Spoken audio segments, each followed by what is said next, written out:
Kahit may mabibigat na balitang lumulutang tungkol sa di umano'y family problem ni Kim Chiu at di pagkakaunawaan niya sa isa sa kanyang mga kapatid, ipinakita naman ng aktres ang kanyang tapang at profesionalismo sa set ng kanilang serye.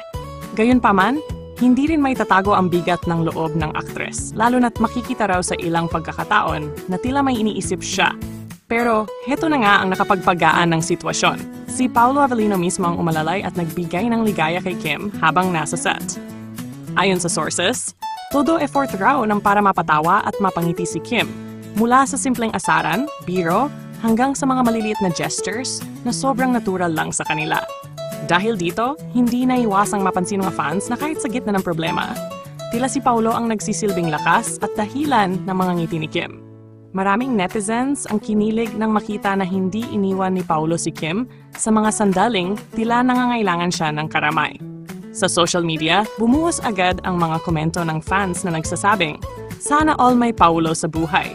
At ang swerte ni Kim, may Paolo na laging nandiyan para pasayahin siya.